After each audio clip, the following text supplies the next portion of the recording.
नमस्कार, कैसे हैं आप सबका स्वागत अभिनंदन करती हूँ। थोड़ी सी तबीयत ढीली थी, मौसम बदला, शिमला से दिल्ली, दिल्ली से शिमला और फिर बैक टू बैक अपॉइंटमेंट्स थी, इसलिए मैं आज थोड़ा-सा बिज़ी थी, आंसर नहीं दे पाई। मैं खुद बहुत एक्साइटेड हूँ कहानियों के जवाब देने के लिए।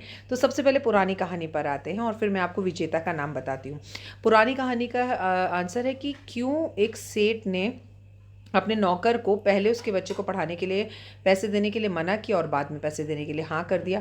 क्योंकि जब वो छुपकर अपने बेटे की बातें नौकर के बेटे के साथ सुन रहा था, तो उसने अपने बेटे की नज़रों में एक जेलस, एक ईर्ष्या देखी। उसने सोचा अगर मैं नौकर के बेटे को पढ़ाऊँगा और वो पढ़ लिख कर बड़ा बन जाएगा, तो जेलस की वजह से जब वो देखेगा कि मैं सेठ का बेटा होकर भी डॉक्टर या इंजीनियर या कुछ अच्छी जॉब नहीं कर पाया और नौकर का बेटा इतना आगे बढ़ गया, तो शायद जेलस में कॉम्पिटिशन में आकर मेरा बच्चा जो है वो पढ़ाई करना शुरू कर दे। इसलिए मुझे नौकर के बच्चे को पढ़ने के लिए पैसे देने चाहिए। अपने लालच के चक्कर में उसने नौकर के बच्चे। तो हमारी जो आज की विनर हैं, जिन्होंने हमें सबसे पहले और सही जवाब दिया, क्या नाम है पूजा उनका? किमी शर्मा। किमी शर्मा जी, बहुत बहुत मुबारक हो। आप अपना आईडी और आधार कार्ड हमें भेज दीजिए।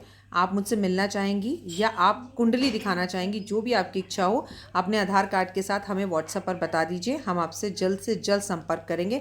मंथ ऑफ फेब में आपकी और मेरी मुलाकात होगी। क्या आप भी मुझसे मिलना चाहते हैं या आप भी कहानी का सही जवाब देकर अपनी कुंडली मुफ्त में चेक करवाना चाहते हैं? ज्योतिष का 2022 आपके लिए कैसा रहेगा ये जानना चाहते हैं तो आज की कहानी का जवाब दीजिए।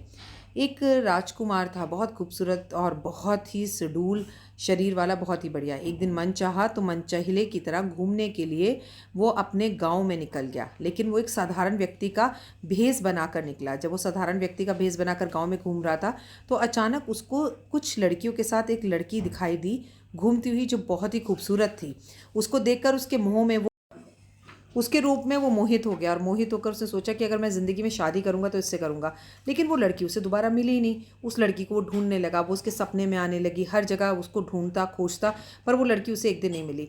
बड़ा उदास और परेशान रहने लगा, भगवान से प्रार्थना करने लगा वो लड़की उससे मिल जाए। लेकिन एक दिन जंगल में शिकार करते करते वो शिकार करने के लिए उतरा तो उसका घोड़ा कहीं दौड़ गया। घोड़े को ढूंढते ढूंढते वो एक नदी के किनारे गया, जहाँ पर एक लड़की अपने बालों को धो रही थी। उसने लड़की का चेहरा नहीं देखा और बोला, सुंदरी, क्या तुमने यहाँ किसी घोड़े को आते देखा? जैसे ही उस लड़की ने मुड़कर कहा, हाँ मैंने घोड़े को देखा तो था। उसने कहा, अरे तुम्हें ही तो मैं कब से ढूंढ रहा था, मेरे सपनों में आती हो। एक दिन मैंने तुम्हें गाँव में घूमते हुए देखा था, क्या तुम मुझसे शादी करोगी? तो उसने बोला, मैं आपसे शादी कैसे कर सकती हूँ, इसके लिए आप मेरे पिता से बात करो। राजकुमार था, वो पिता के पास पहुंचा और राजकुमार के भेष में था, सुंदर था, खूबसूरत था, काफ़ी जेवर पहन रखे थे। लड़की अपने कुटिया में घुस गई, पिता बाहर आया और पिता ने बाहर आते ही कहा, क्या करते हो, कहाँ रहते हो, तुम्हारा नाम क्या करते हो, किस देश के रहने वाले हो, तुम्हारा नाम क्या है, तुम्हारा काम क्या है, तुम क्या करते हो, क्या जीवन में आगे बढ़ना चाहते हो, क्या करोगे, मेरी बेटी को क्या खिलाओगे?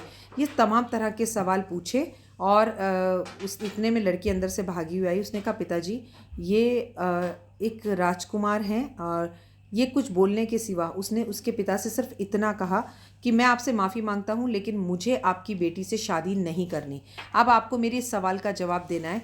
जब लड़की को भी लड़का पसंद था और वो राजकुमार था और लड़की बहुत गरीब थी, वो उसके पिता को जब सच बताता तो वो शादी करने के लिए तुरंत मान जाता। इसके बावजूद भी राजकुमार ने ऐसा क्यों किया कि उसके पिता से ये कह दिया कि मुझे तुमसे शादी नहीं करनी, जब तक कल तक उस लड़की के लिए वो बेहद परेशान था, रो रहा था, बिलख रहा था। सपने में वो लड़की उसको आ रही थी, उसकी ज़िंदगी में सब कुछ थी वो लड़की, फिर शादी के लिए मना क्यों किया? जो मुझे जवाब जल्दी देगा उसके साथ मैं एक कप चाय पीऊँगी। देखते हैं अब आप में से कौन इसका जवाब जल्दी। फिलहाल दीजिए इजाज़त। आप मेरे साथ चाय पीना पसंद करेंगे या अपनी कुंडली फ्री में दिखाना चाहेंगे? जो भी आपकी इच्छा हो, आप मुझे तुरंत व्हाट्सअप कर दीजिए। जिसका जवाब सबसे पहले आएगा वही विनर होगा। फिलहाल जय माता दी।